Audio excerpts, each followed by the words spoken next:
सच्चिदानन्दरूपाय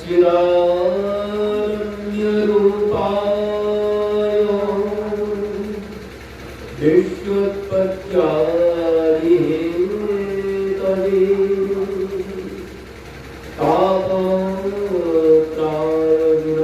तापत्रयविनाशाय श्रीकृष्णाय वयं नमः।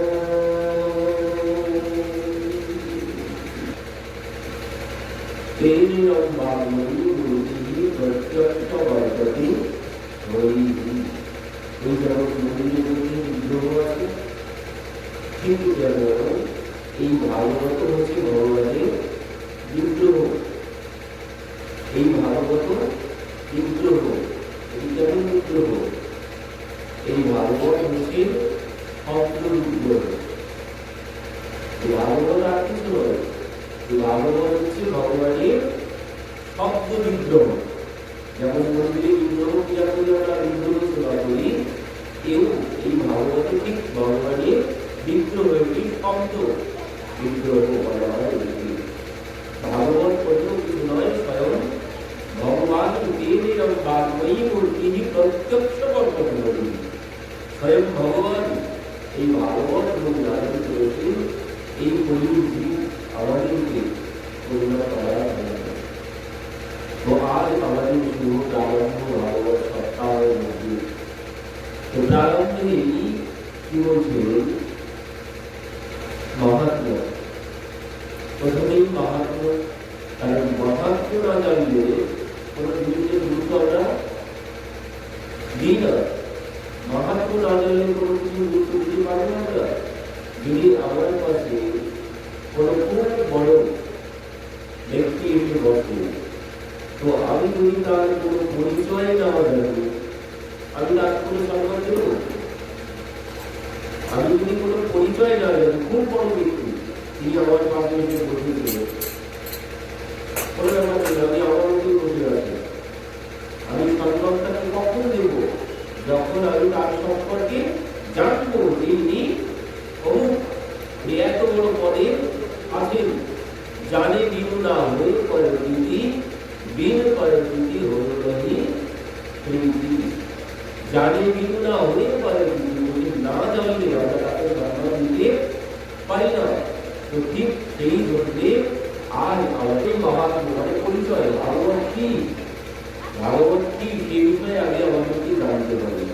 তো প্রথমেই মহাত্মী বলছে সচ্চির আনন্দ রূপায় বিশ্বোৎপত্ত্যাদিহেতবে তাপত্রায় বিনাশায় শ্রীকৃষ্ণায় বয়ং নমঃ।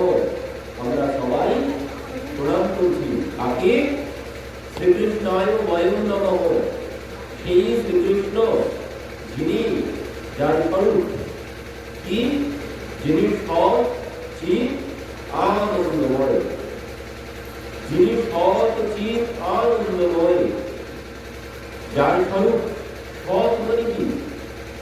সৎ মানে হচ্ছে সত্য,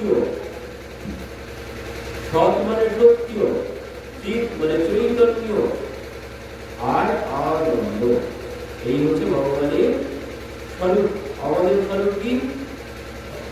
আমাদের স্বরূপ কি? আমাদের স্বরূপ না স্মৃতি অর্থের মনোরূপম, এগুলি শরীর আমাদের, একচ্ছ ভৌতিক শরীর।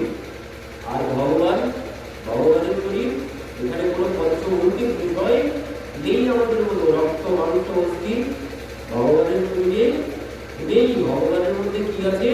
ভগবানের মধ্যে আছে সৎ চিৎ আর আনন্দ, এই তিন বিষয়। আমাদের মধ্যে যেমন স্মৃতি অর্থের মনোরূপম রক্ত মাংস অস্থি আছে, কিন্তু ভগবানের মধ্যে আছে সৎ চিৎ আনন্দ। সৎ মানে সত্য। এই ভাগবতের মাহাত্ম্যে এই প্রথম শ্লোক, এই একটি শ্লোক যদি একটুখানি উপলব্ধি করতে পারি, আর ভাগবত প্রয়োজন হবে না, আর ভাগবতের দরকার হবে না। এর মধ্যেই ভাগবতের সমস্ত সার এখানে দেওয়া আছে, ভাগবতের সমস্ত সার এখানেই আছে। এই সৎ চিৎ আনন্দ এর মধ্যে দেখুন কেমন গভীর তত্ত্ব এর মধ্যে আছে। প্রথমত সৎ মানে সত্য, দ্বিতীয় চৈতন্য, তৃতীয় তিনি আনন্দ। তো আনন্দ একমাত্র তার মধ্যেই আছে, জগতে কোথাও আনন্দ নেই। তো প্রথমটা আগে আসি, আনন্দ কখন পাবো? আনন্দ আমরা কখন পাবো? আমরা সবাই আনন্দ খুঁজে বেড়াই, সবাই আনন্দ খুঁজে বেড়াই। দুঃখ কেউ খুঁজি যে আমার কাছে দুঃখ আছে, কেউ বলি, কেউ বলি না, একজনই মাত্র বলেছিল, একজনাই বলেছেন, আর কেউ বলেনি। কেউ বলেছিলেন কুন্তী দেবী, আর কেউ বলেনি যে প্রভু তুমি আমাকে দুঃখ দাও, আমরা সবাই আনন্দ চাই। কুন্তী দেবী বলেছিলেন প্রভু তুমি আমাকে দুঃখ দাও। কেন? পরে আমরা শ্রবণ করব।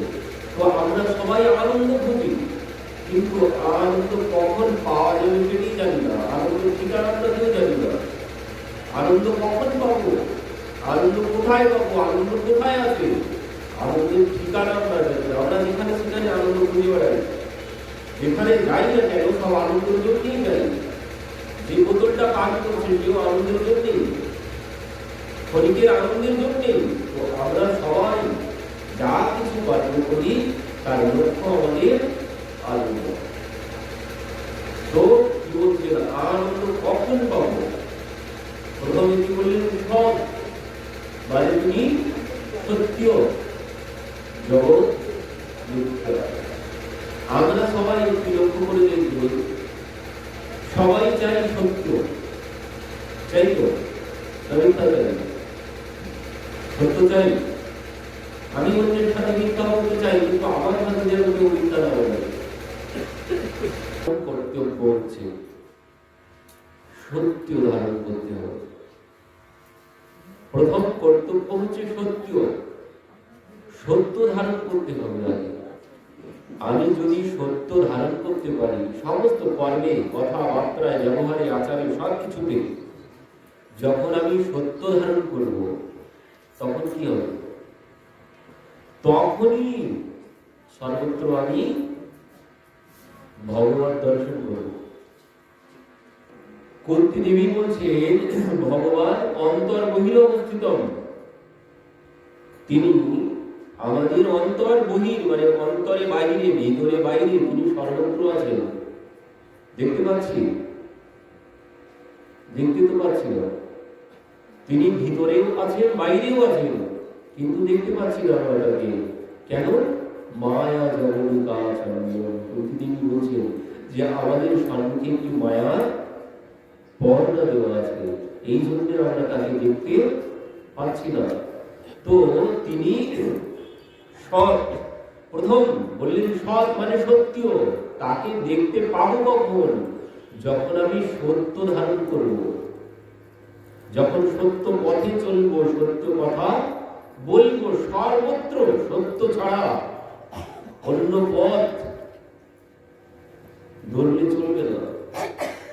আমি ভগবানকে তখনই দেখতে পাবো যখন আমি সত্য ধারণ করব। আমার মধ্যে যদি সত্য না থাকে তাহলে কোনো লাভ হবে না। সারা জীবন তিলক মালা সবকিছু করলাম, কথার সময় মিথ্যা বলি, লাভ হবে? কোনো লাভ হবে? সারা জীবন তিলক মালা যত মোটা মোটা মালা করি না কেন, আর যত মোটা তিলক করি না কেন, কথার বেলায় যদি মিথ্যা বলি তাহলে কিন্তু ওর তিলক মালায় কোনো লাভ হলো না।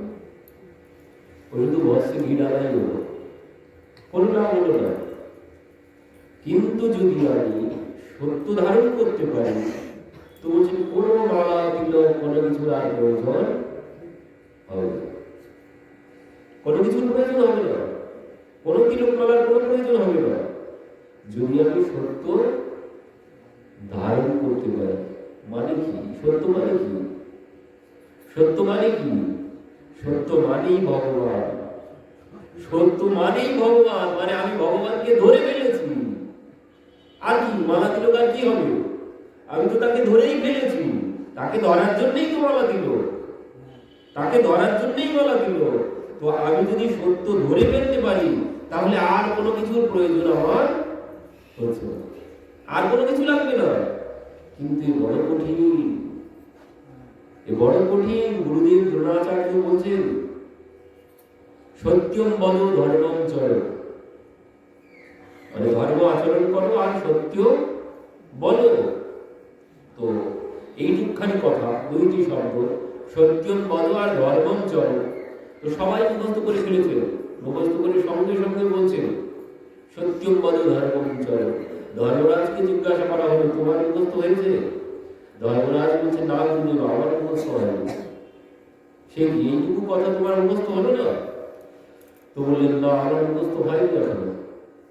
তো সেই ধর্মরাজ 1 বছর পরে বলছেন, গুরুদেব, আমার পাঠ আজ মুখস্থ হয়েছে। কোন পাঠ? ওই যে 1 বছর আগে আপনি মুখস্থ বলতে বলেছিলেন, সত্যম বলো আর ধর্মম চলো, সদা সত্য বলো আর ধর্মের পথে চলো। তো বলছেন, তোমার এতদিন লাগলো? সবাই তো সাথে সাথে বলে দিল, একটুখানি কথা একবার শুনলেই বলে দেওয়া যায়। তো সবাই তো সাথে সাথে বললো, তোমার 1 বছর সময় লাগলো?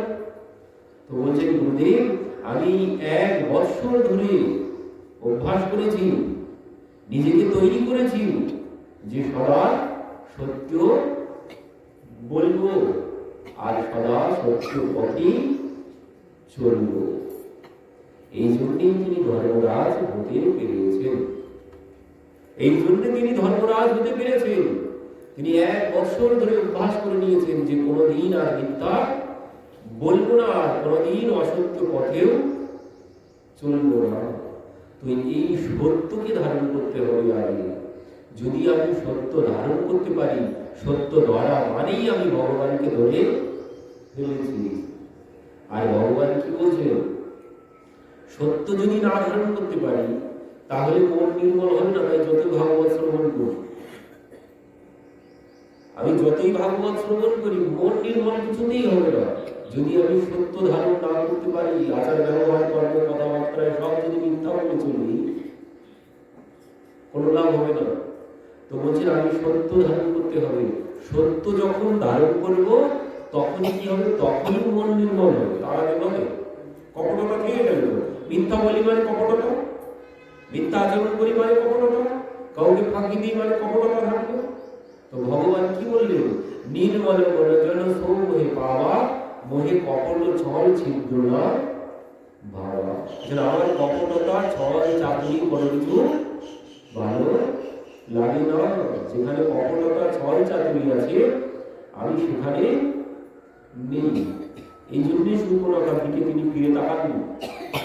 কারণ শূর্পণখা এসে মিথ্যা কথা বলেছিল যে আমি বিবাহ করার জন্য কোনো পাত্রই খুঁজে পাইনি, কিন্তু সে বিধবা, বিবাহটা হয়েই গেছে। এসে মিথ্যা বলে দিলেন যে আমি বিবাহ করার জন্য কাউকে খুঁজে পাইনি। তো এই জন্য তিনি তার দিকে ফিরেও তাকাননি। শীতই চিতই কহি প্রভু বাবা, আমি কুমার মরে লঘু ভ্রাতা। বলছেন, আমার ভাই কুমার আছে, তুমি তার কাছে যাও, আমার বিবাহ হয়ে গেছে, আমি তোমাকে বিবাহ করতে পারবো না। ভগবান মিথ্যা বলে দিলেন, কিন্তু ভগবান মিথ্যা বললেন না।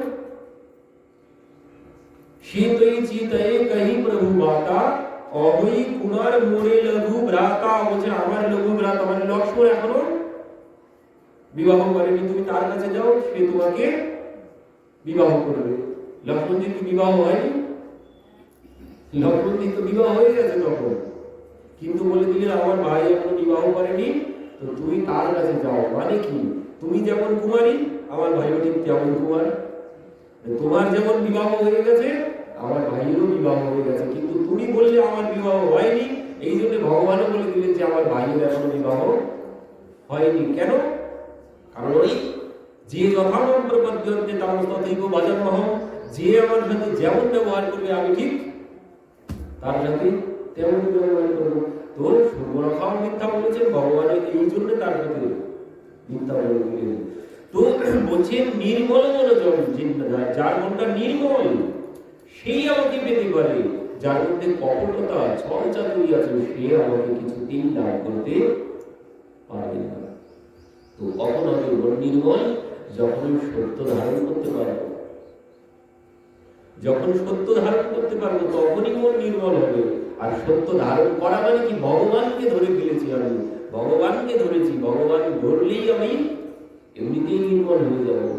সত্য ধারণ করা মানেই ভগবানকে কিছু নয়, কিন্তু আমি সত্য পথে চলি, সত্য কথা বলি, মানে কি আমি ভগবানকে ধরে রেখেছি, এই জন্যই আমি সত্য পথে চলি, সত্য কথা বলি। তো আমার পাওয়া হয়েই গেছে, আর মালা তিলকের কোনো প্রয়োজনই নেই। মালা তিলক কিসের জন্যে? ওই কপটতা, ছল চাতুরি বার করার জন্য, ময়লা পরিষ্কার করার জন্য, চেত দর্পণে মার্জনম, ভিতরে যত ওই ছল চাতুরি কপটতার ময়লা জমে আছে সেগুলোকে পরিষ্কার করার জন্য ওই মালা নিয়ে বসে আছি হাতে। তো আমি যদি ভগবানকে ধরেই ফেলেছি তাহলে আর কি? যিনি একবার ধরতে পেরেছেন তার মধ্যে আর কোনো ময়লা নেই, তার কোন নির্মল নেই গেছে। সেই জন্য বলছেন তুমি যদি সত্য ধারণ করতে পারো তখনই তুমি সর্বত্র ভগবান দর্শন করতে পারবে। অন্তর বহির অবস্থিত, তুমি ভিতরেও তাকে পাবে আর বাইরেও তাকে দর্শন করতে পারবে, কারণ তিনি সর্বম ফলবিদ ব্রহ্ম, তিনি সর্বত্র, তিনি নেই এমন কোন স্থান নেই। প্রহ্লাদ মহারাজ বললেন, হিরণ্যকশিপু বলছেন তোর হরি কোথায় আছে? কেন পিতা তোমার বলা ভুল হলো? তিনি কোথায় নেই? তিনি সর্বত্র আছে, তিনি নেই এমন কোন জায়গায় নেই, সর্বত্র তিনি আছে। কিন্তু দেখতে কখন পাবো? যখন আমি তাকে ধরবো, যখন এই সত্য ধারণ করবো, তখন আমি ভিতর বা সব জায়গায় তাকে দর্শন করতে পারবো। তো এই হচ্ছে সৎ আর চিত এর অর্থ। আর পরবর্তীতে আনন্দ, আনন্দ কে পাবে? আনন্দ সেই পাবে যে সত্য ধারণ করতে পারে। যিনি সত্য ধারণ করবে তিনি একমাত্র আনন্দের অধিকারী, অন্য কেউ আনন্দের অধিকারী নন, কেউ আনন্দ পাবেন না। যিনি সত্য ধারণ না করতে পারবেন, মিথ্যা বিষয়ে আনন্দ কতক্ষণের জন্য? কিছুক্ষণের জন্য, কয়েকদিনের জন্য, কিন্তু অন্তে মহাদুঃখ, অন্তে মহাদুঃখ পেতেই হবে। যদি আমি অসৎ পথে আনন্দ পেতে চাই, আমি যদি একটা মিথ্যা বলি তার জন্য হাজার হাজার মিথ্যা, সেই মিথ্যাকে ঢাকা দেওয়ার জন্য হাজার হাজার মিথ্যা আমাকে বলতে হবে। তো এই জন্যে বলছেন ওই মিথ্যা দিয়ে কোনোদিন হয়তো ক্ষণিকের জন্য আনন্দ পাওয়া যেতে পারে, কিন্তু চিরস্থায়ী আনন্দ পাওয়া কিছুতেই সম্ভব নয়। আনন্দ তখনই পাবো যখন আমি সত্যকে ধারণ করব। সত্য ধারণ ব্যতীত আনন্দ পাওয়ার কোন রাস্তা নেই। বলুন রাজা, বুঝলেন কি? বোঝা গেল? বুঝেছেন তো যা বললাম? তাহলে বলছেন না কেন রাজা? দেখুন, সত্য ছাড়া আনন্দ কিছুতেই পাওয়া যাবে না। হয়তো কিছুদিন আনন্দ পাওয়া যেতে পারে মিথ্যা বিষয়ে, কিন্তু পরবর্তীতে ঠিক ও সত্য একদিন বার হবেই, তখন তো দুঃখ ভোগ করতেই হবে। কোনো দিন সত্য চাপা থাকবে না, একদিন না একদিন ঠিক বার হবেই। কারণ সত্য মানে স্বয়ং ভগবান, তাকে কোনোদিন চেপে রাখা যায় না। তিনি ঠিক একদিন বাইরে আসবেই আসবে, কিন্তু হয়তো সময়ের অপেক্ষা। সত্য ঠিক একদিন সম্মুখে আসবে। তো যিনি মিথ্যা পথে চলবেন সে তো সর্বক্ষণ সেও জানে যে একদিন না একদিন আমার ঠিক বাইরে আসবে। আর এই চিন্তায় কোনোদিন শান্তি পাওয়া যাবে? আনন্দ পাওয়া যেতে পারে? কোনোদিন আনন্দ পাওয়াই যাবে না। চোরের মন সবসময় পুলিশ পুলিশ ও হতেই থাকবে। এই জন্য সে কিছুতেই আনন্দ পায় না, কোনোদিন আনন্দ পাওয়া যাবে না। আনন্দ পেতে গেলে সত্য ধারণ করতে হবে।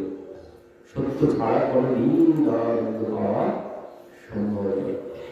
প্রথম শ্লোকে এই হচ্ছে অর্থ। এখনো বাকি আছে, কি বলছে?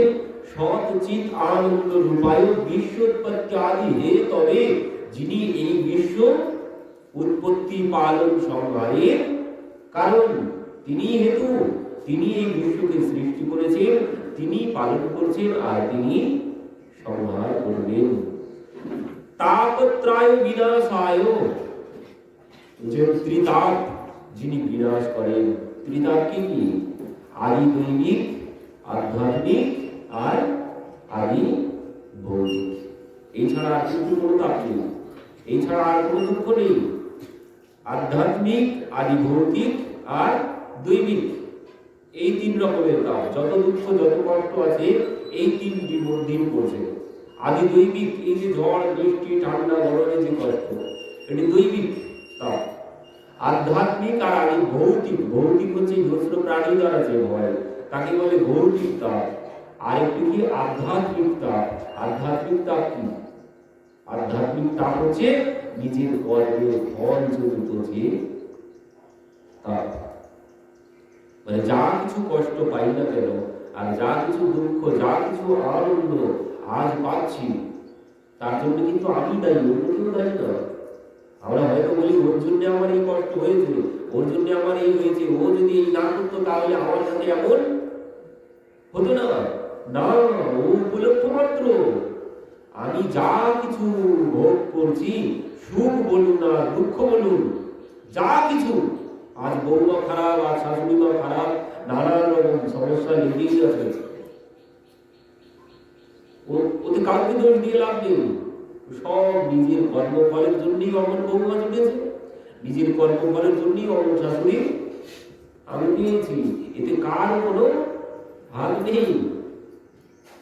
কাহো না কো সুখ দুঃখ কর দাতা, নিজ কৃত কর্ম ভোগ সব ভ্রাতা। কাহো না কো সুখ দুঃখ কর দাতা। ভগবান কাউকে সুখ দেন না, তিনি কাউকে দুঃখ দেন না। যা কিছু সুখ দুঃখ যা কিছু ভোগ করছি সব নিজের নিজের কর্মফল, সব নিজের নিজের কর্মফল। এখানে কেউ কাউকে দুঃখ দিতে পারে না, কেউ কাউকে সুখ দিতে পারে না, কেউ কারো সুখ ছিনিয়ে নিতে পারে না, কেউ কাউকে দুঃখ দিতে পারে না, কেউ কাউকে আনন্দ দিতেও পারে না। যা যেটি প্রারব্ধে আছে সে সেটি ভোগ, যার প্রারব্ধে যেটুকু আছে সে সেটুকুই ভোগ করবে। আমার মধ্যে অনেক গুণ আছে, আমার মধ্যে অনেক গুণ আছে, থাকলে কি হবে? আমার প্রারব্ধে যদি ওই গুণের প্রকাশ না থাকে তো প্রকাশ হবেই না। আমার মধ্যে যতই গুণ থাকুক, যদি আমার প্রারব্ধে না থাকে ও গুণের কোনো মূল্যই আসবে না। অনেকের মধ্যে দেখা যাচ্ছে কোনো কিছু গুণ নেই, অথচ মানে একজন বড় পণ্ডিত, তার কোনো কদর দিচ্ছে না কেউ, কিন্তু কেউ সামান্য জেনে বিশাল নাম করে ফেলেছে, সামান্য জেনে বিশাল নাম করে ফেলেছে। কেন? তার প্রারব্ধে আছে তাই। তুমি যতই জানো না কেন, প্রারব্ধে যদি না থাকে কোনো কিছুতেই কোনো ফল হবে না। তো যার যার কর্মফল সেই ভোগ করে, কেউ কাউকে কোনো কিছু দিতেও পারে না, কেউ কাউকে কোনো কিছু কারো কাছ থেকে ছিনিয়েও নিতে পারে না। এটি হচ্ছে পরম সত্য। তো বলছেন এই যে ত্রিতাপ, এই ত্রিতাপ তিনি বিনাশ করতে পারেন। কখন বিনাশ হবে ত্রিতাপ? আদি দৈবিক, আধ্যাত্মিক আর আদি ভৌতিক। তো এই তাপ ছাড়া অন্য কোনো তাপ নেই সংসারে। আর তো বললেন এই তাপ থেকে মুক্ত হবো কখন? এই তাপ থেকে ওই মুক্ত হতে গেলে ওই প্রথম কথাতেই যেতে হবে, প্রথম কথাতেই যেতে হবে, ওই সত্য গোড়া সব মানে ভাগবতের একদম সার একদম প্রথমে বসানো আছে। আর কোনো কিছু লাগবে না, এইটুকু যদি গ্রহণ করতে পারি আর কোনো ভাগবত শ্রবণের কোনো দরকার হবে না। মানে ডাক্তার, মানে এর থেকে আর বড় ডাক্তার নেই। মানে এই ডাক্তার যে প্রেসক্রিপশন করেছে ওই ঔষধ যদি আমি পান করতে পারি, সেবন করতে পারি, আমার সমস্ত রোগ সেরে যাবে। কোন রোগ? ওই যে ভবরোগ, সমস্ত রোগ থেকে আমি মুক্ত হয়ে যাব। তবে কি ঔষধ পালন মানে সেবন তো করতে হবে, না হলে রোগ সারবে। ডাক্তার দেখালাম, খুব বড় ডাক্তার দেখিয়েছি, কিন্তু যদি ঔষধই পান না করি, দেখিয়ে বাড়িতে এলাম, রোগ সেরে যাবে? সারবে না। তো এই হচ্ছে সব থেকে বড় রোগের সব থেকে বড় ডাক্তার হচ্ছেন এই ভাগবত। তো এই এনার ঔষধ কি? এনার ঔষধ এই প্রথমেই বলে দিয়েছেন, প্রেসক্রিপশন তিনি প্রথমেই বসিয়ে দিয়েছেন ঔষধ, যে ওই সৎ, ওই সৎ যদি তুমি ধারণ করতে পারো, এই ঔষধ যদি তুমি সেবন করতে পারো, তোমার জীবনে আর কোনো দাগ, কোনো যন্ত্রণা, কোনো দুঃখ, কোনো কিছুই থাকবে না। তুমি সদা সর্বক্ষণ আনন্দ আনন্দে বাঁচতে থাকবে। বলুন রাধে রাধে। যদি আনন্দ পেতে চাই তাহলে ওই আনন্দ মানে সত্য ধারণ করতে হবে। সত্য ধারণ ব্যতীত কোনো কিছুতেই আনন্দ পাওয়া সম্ভব নয়। তো পরবর্তীতে কি বলছেন? তাপত্রয় বিনাশায় শ্রীকৃষ্ণায় বয়ম নমঃ। সেই ভগবান শ্রীকৃষ্ণ যিনি এই জগতের উৎপত্তি, পালন, সংহারের মালিক, যিনি তাপত্রয় বিনাশ করেন, যার স্বরূপ হচ্ছে সৎ চিত আনন্দ, সেই ভগবানকে আমরা সবাই প্রণাম করি। আমরা সবাই প্রণাম করছি সেই ভগবানকে, যার এই স্বরূপ। এই হচ্ছে ভাগবতের সার কথা। এই ঔষধ যদি সেবন করতে পারি তাহলে আর কোনো দুঃখ, কষ্ট, যন্ত্রণা আর কোনো কিছুই থাকবে না। এই ভবরোগের সব থেকে বড় ঔষধ।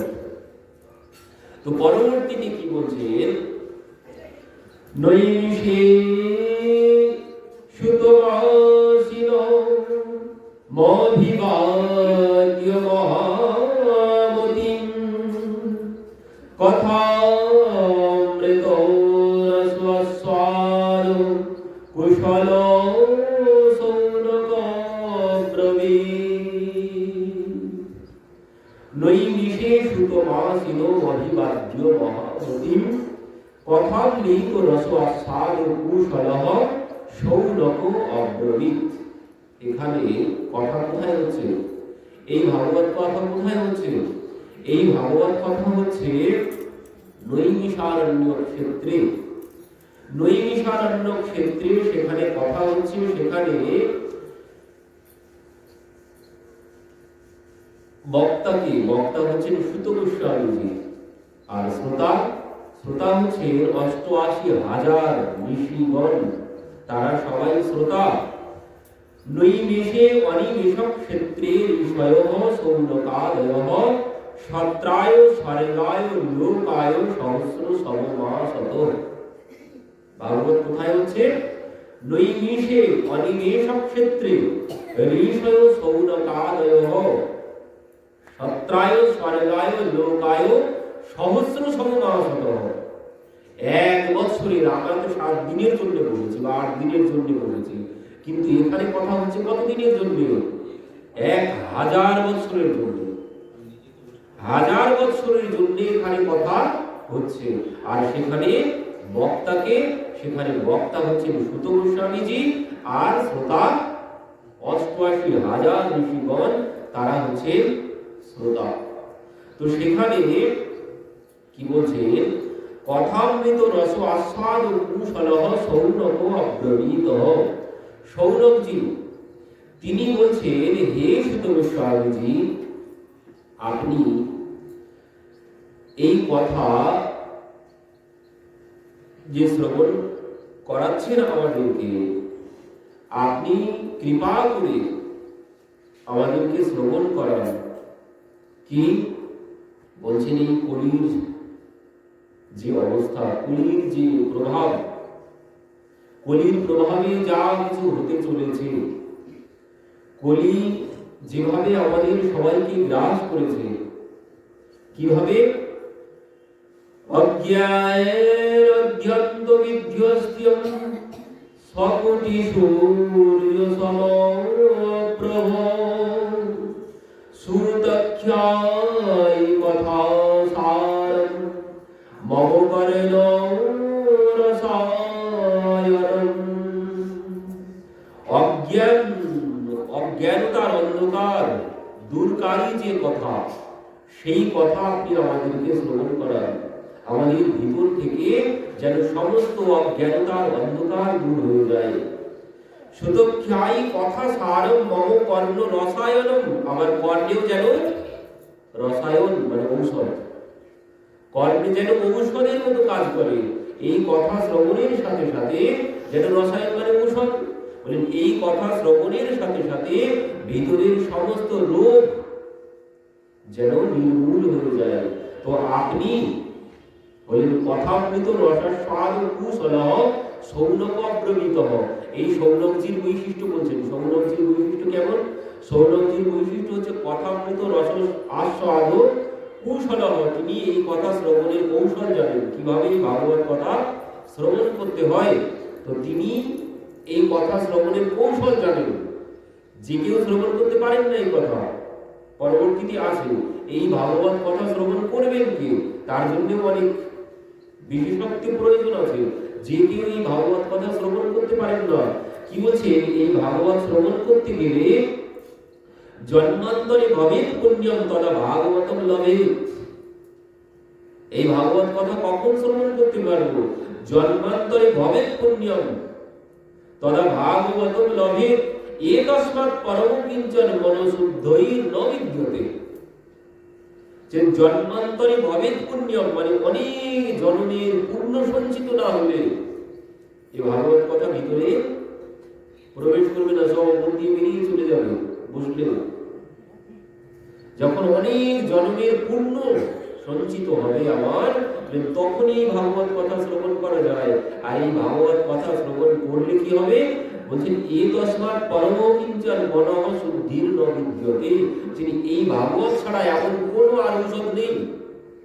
এই ভাগবত রূপী ঔষধ ছাড়া অন্য কোনো ঔষধ নেই, যে ঔষধের দ্বারা ওই মন নির্মল হবে। মন নির্মল করার জন্য অন্য কোনো ঔষধ নেই, একমাত্র ভাগবতই আছে যেটি আমাদের ওই মনকে নির্মল করতে পারে, ভিতরের সমস্ত নোংরা পরিষ্কার করতে পারে। ওই ছল চাতুরি কপটতা যা কিছু আছে সব কিছু পরিষ্কার করতে পারে একমাত্রই ভাগবত কথা। এই জন্য বলছে এ তস্মাৎ পরম কিঞ্চন মনশুদ্ধির নৈর বিদ্যতে। যিনি এই ছাড়া অন্য কোনো বিষয় নেই যে যার দ্বারা আমাদের মন নির্মল হয়। তো এই ভাগবত শ্রবণ করতে গেলে বললেন ওই পুণ্য না হবে, কোটি জন্মের পুণ্য আগে সঞ্চিত হতে হবে, তারপর এই ভাগবত কথা শ্রবণ করা যাবে। তো বলছেন এই ভাগবত কথা কি করে? অজ্ঞানতার অন্ধকার দূর করে। তো সেই কথা আপনি শ্রবণ করান, যে কথা শ্রবণ করলে অজ্ঞানতার অন্ধকার থেকে জীব কলির জীব মুক্ত হবে। আর কি বলছেন? আরো বলছে ভক্তি জ্ঞান বিরাগত্য বিবেক বর্ধতে মহান মায়া মোহ নিরাশশ্চ বৈষ্ণবৈ ক্রিয়তে কথম। ভক্তি জ্ঞান বৈরাগ্য লাভ হবে যে কথার দ্বারা। ভক্তি জ্ঞান বৈরাগ্য, ভক্তি জ্ঞান ও বিরাগত্য বিবেক বর্ধতে মহান, বিবেক বৃদ্ধি হবে, মানে বিবেক লাভ করবো। ভক্তি জ্ঞান বৈরাগ্য লাভ হবে। মায়া মোহ নিরাশশ্চ, বলছেন মায়া মোহ দূর হবে। বৈষ্ণব ক্রিয়তে কথম, যে কথার দ্বারা ঋষিগণ সাধু সন্তগণ মায়া মোহ থেকে মুক্ত হন, আপনি সেই কথা শ্রবণ করান।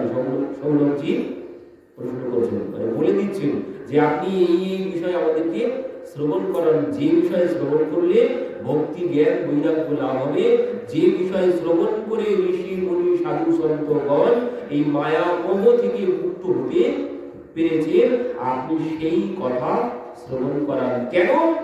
ইহ ঘোরে কলৌ প্রায় জীবশ্চ সুরতং গত ক্লেশ প্রত্যস্য তস্যৈব শোধনে কিং পরায়ণম। ইহ ঘোরে কলৌ প্রায় জীবশ্চ সুরতং গত ক্লেশ প্রত্যস্য তস্যৈব শোধনে কিং পরায়ণম। বলছেন এই ঘোর কলিকালে জীব প্রায়শই, মানে এই ঘোর কলির প্রভাবে জীবের অবস্থা কেমন হয়েছে? প্রায়শই না, হয়েই গেছে সম্পূর্ণরূপে। কি বলছেন? আসুরিক স্বভাবের।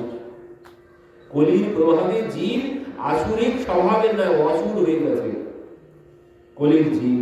তো সেই কলির জীবকে উদ্ধার করতে হবে, যে কথার দ্বারা এই আসুরিক স্বভাব থেকে কলির জীব মুক্ত হতে পারে, সেই কথা আপনি আমাদেরকে শ্রবণ করান।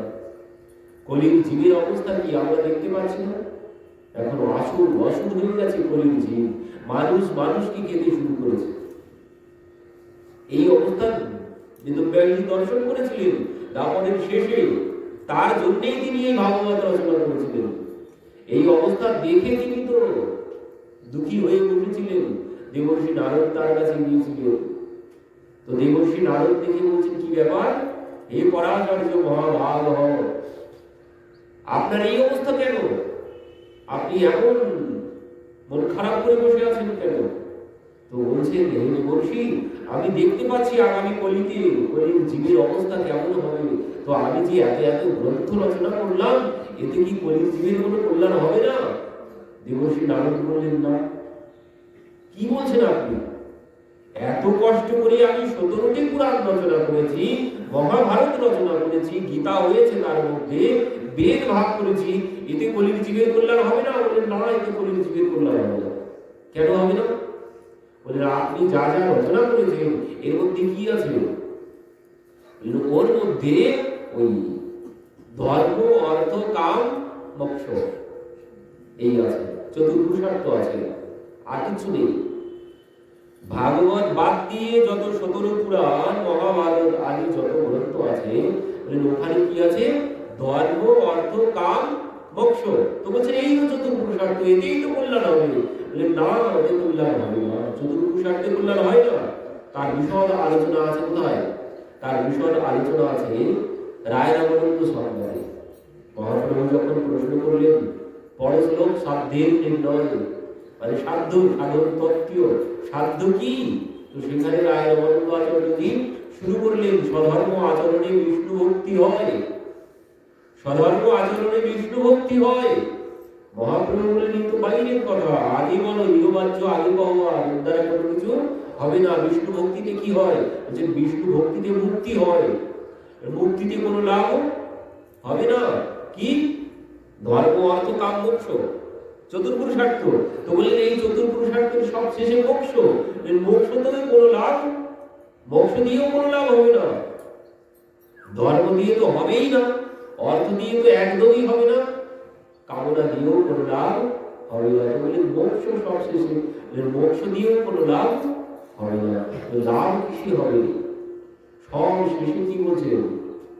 প্রেম, ভক্তি, সাধ্য, সার। সাধ্য সার কি? একমাত্র সাধ্য সার হচ্ছে প্রেম ভক্তি। প্রেম ভক্তি ছাড়া জীবনে কোনোদিন কল্যাণ হবে না। প্রেম ভক্তি ছাড়া কল্যাণের অন্য কোনো মাধ্যম, কোনো ব্যবস্থা নেই। প্রেম ভক্তি কেমন? প্রেম ভক্তি যেমন হচ্ছে লবণবিহীন ব্যঞ্জন। তুলসীদাসজি বলছেন, মানে অনেক মশলা, তেল মশলা দিয়ে খুব সুন্দর করে রান্না করলেন, কিন্তু কি দেওয়া হয়নি? রামরস, রামরস দেওয়া হয়নি। লবণ ভালো নাম হচ্ছে রামরস। এই রামরস যদি দেওয়া না হয়, তো যতই তেল মশলা দিই না কেন, কোনো কাজ হবে? কোনো কাজ হবে না। অথচ কোনো তেল মশলা কোনো কিছু লাগবে না, শুধু লবণ দিয়ে সিদ্ধ করুন, চলে যাবে, চলে যাবে, আরো বরং ভালোভাবে চলে যাবে, আরো বরং ভালো হবে। ওতে আর আপনার কোনো রোগ হবে না, ওতে কোনো রোগ হবে না, যদি শুধু লবণ দিয়ে সিদ্ধ করা যায়। কিন্তু আমরা তো চারিদিক থেকে নানান ভাবে তাকে এমন ভাবে ব্যবস্থা করবো ভোজনে, তখন তার গুণগত মান তো সব শেষ, আরো সেটি বিষে পরিণত হবে। তার জন্যই তো আমরা তো ভোজন করতেও জানি না। আমরা যেভাবে ভোজন করি, বিষয়টাকে এমন করে আমরা বানাই, সেটি আর তার মধ্যে তার কোনো গুণগত মান থাকে না, তাকে বিষ বানিয়ে তারপরে আমরা তাকে ভোজন করি। এই জন্য আমাদের এত রোগ ব্যাধি। এই রাম রস বলছেন, এই রাম রস হচ্ছে লবণ। জীবনে যদি এই রাম রস না থাকে, এই জীবনে ওই লবণ বিহীন সেই রাম রস মানে কি? প্রেম ভক্তি। প্রেম ভক্তি যদি জীবনে না থাকে, তাহলে সেই জীবনের কোনো মূল্য নেই। যে জীবনে প্রেম ভক্তি নেই, সে জীবনে রাক্ষস, রাক্ষসের সমান। যেখানে প্রেম ভক্তি নেই, প্রেম ভক্তি ছাড়া জীবন নিরস, এখানে কোনো রস নেই।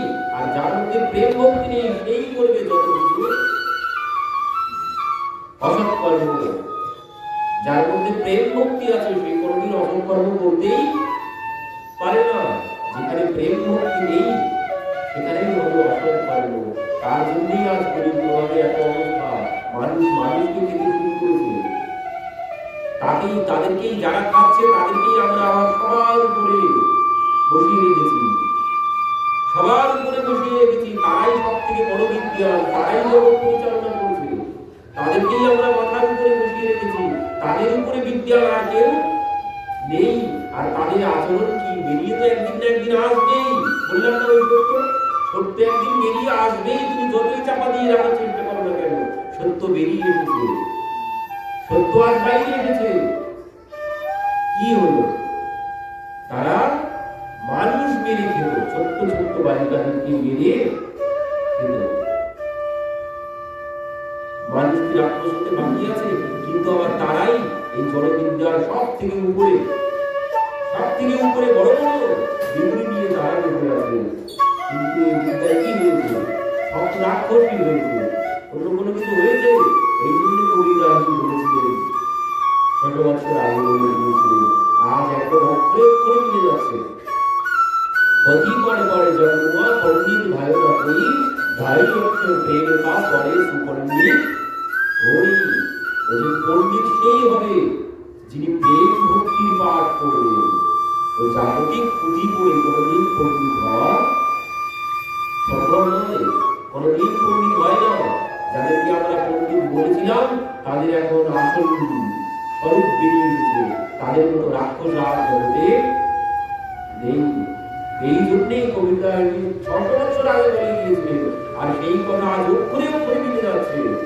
অতি পরমাণে জগুয়া পণ্ডিত হয় না করি, ওজন্য বই পড়ে কোনোদিন পণ্ডিত হওয়া যায় না। যারা প্রকৃত পণ্ডিত হয়েছে তারা কোনোদিন বই পড়েননি, তারা কোনোদিন স্কুলেই যাননি।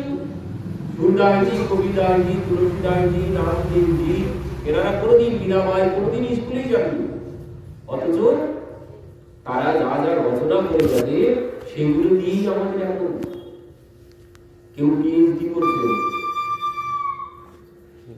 কিন্তু তারা কোনোদিন স্কুলে যাবে, তারাই প্রকৃত পণ্ডিত।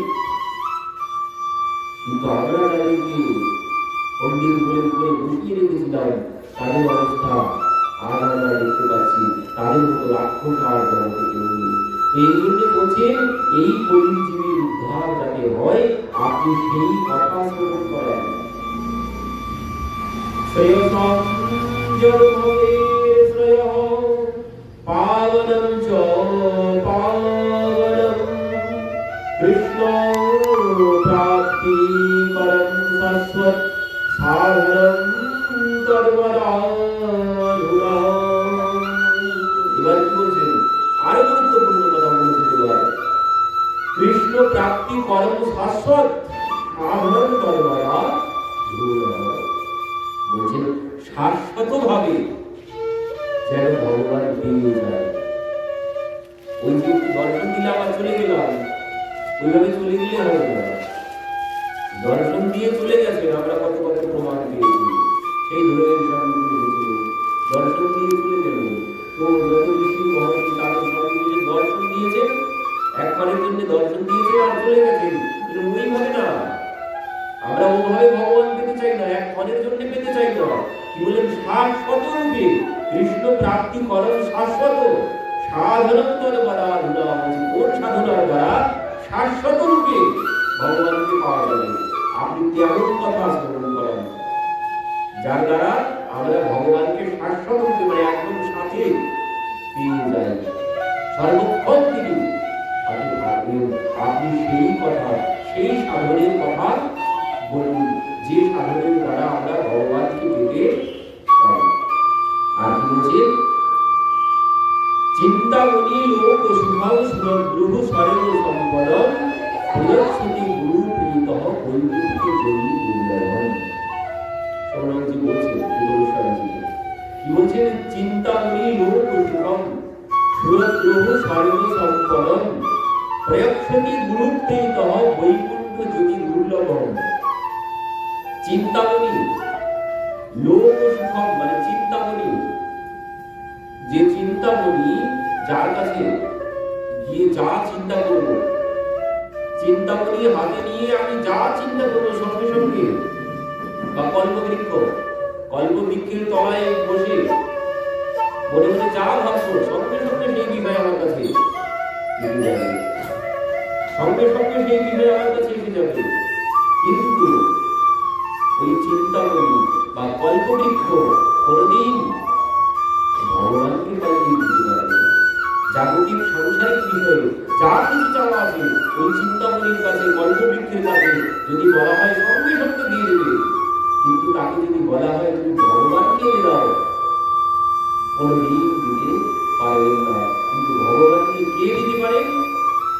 ভগবানকে কে দিতে পারেন? ভগবানকে সেই এনে দিতে পারেন প্রয়ক্ষতি গুরুপ্রীত বৈকুণ্ঠ জ্যোতির্ময়।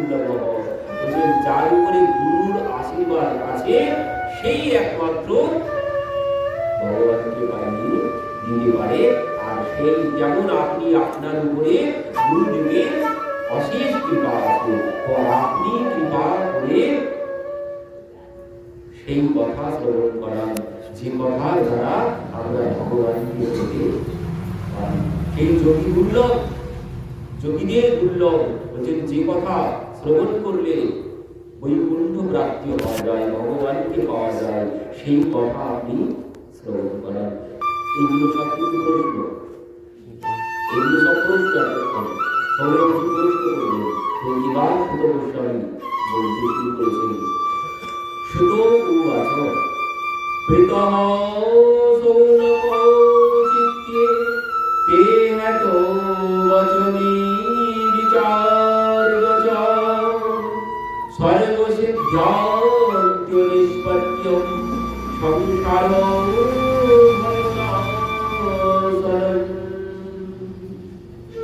প্রীতঃ সৌনক চিত্তে, মানে সৌনক যিনি এই কথা শ্রবণ করে, এই প্রশ্ন শ্রবণ করলে সুত গোস্বামীজি অত্যন্ত প্রসন্ন হয়েছে। তো প্রসন্ন হয়ে বলছেন আমি সেই কথা শ্রবণ করব। সর্ব সিদ্ধান্ত নিষ্পন্নম সংসার ভয় নাশনম, মানে সংসারের ভয়। কোন ভয়? সংসারে কিসের ভয়? সংসারের ভয় হচ্ছে মৃত্যু ভয়।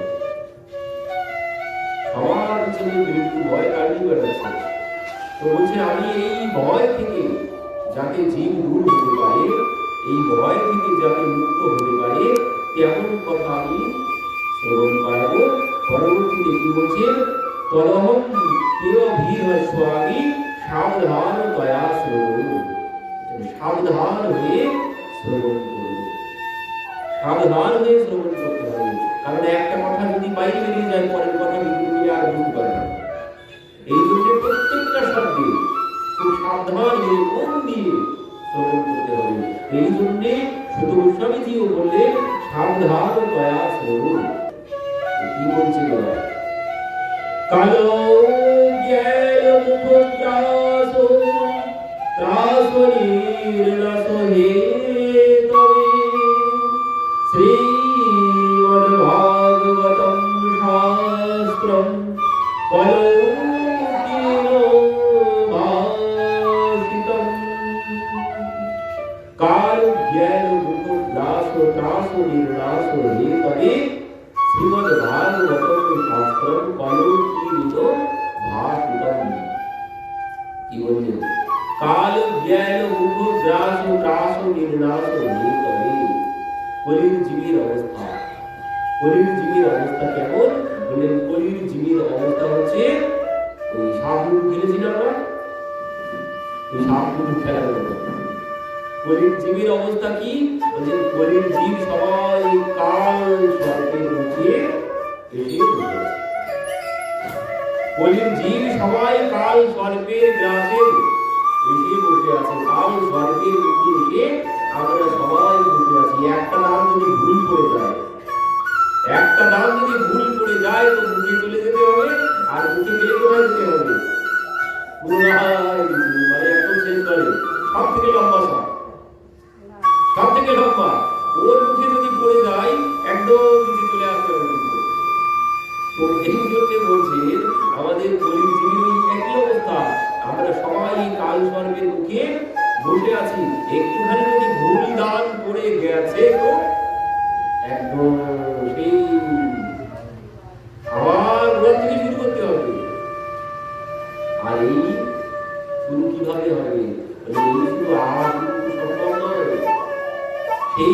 অষ্টাশি লক্ষ জনি ভ্রমণ করে তারপরে আবার আসতে হবে এখানে। পুনরূপী জন্মনম, পুনরূপী মরণম, পুনরূপী জন্ম চক্রে এই বারবার জন্মগ্রহণ আর বারবার মৃত্যুবরণ, এই যে কি যন্ত্রণা এখন হয়তো মনে নেই। এখন মনে আছে?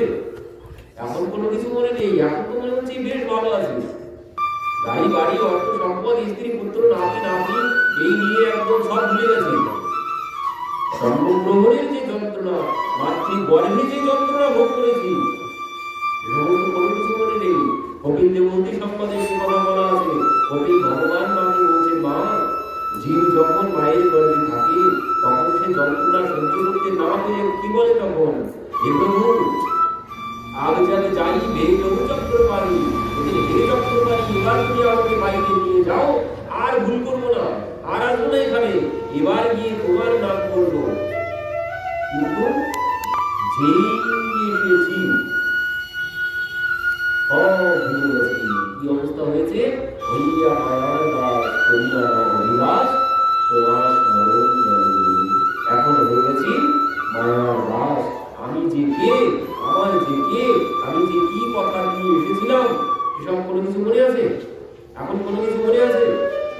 এখন তো লক্ষ্য বড় বাড়ি করতে হবে, বড় গাড়ি করতে হবে, এই করতে হবে, সেই করতে হবে, এই নানান লক্ষ্য। কিন্তু যে কথা নিয়ে এনেছিলাম, হে প্রভু এই যন্ত্রণা সহ্য করতে পারছি না, তুমি এখান থেকে মুক্ত করো, এবার গিয়ে আর ভুল করবো না, এবার গিয়ে আর ভুল করবো না, এবার গিয়ে তোমার নাম করবো, যাতে আর এখানে না আসতে হয়। তুলসীদাসজি কি বলছেন?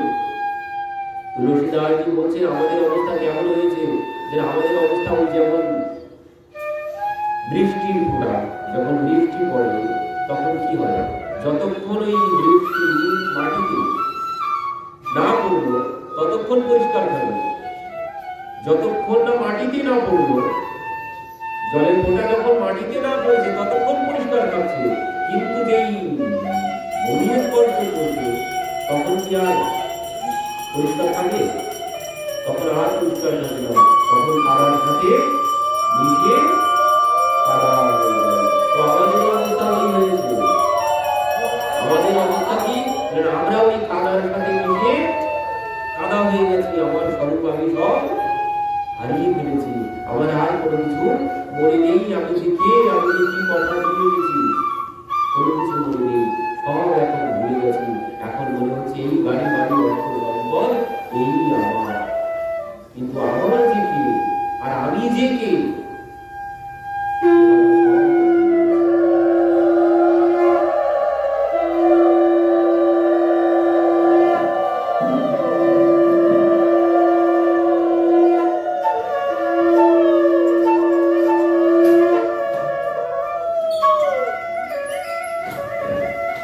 তো বলছেন কাল বিয়ালে উদ্ভব ত্রাস নির্নাশ হে তবে কাল স্বর্গের মুখে কোন জীব সবাই আমরা বসে আছি, একটু ভুল হয়ে গেলেই মুখের মধ্যে চলে যেতে হবে।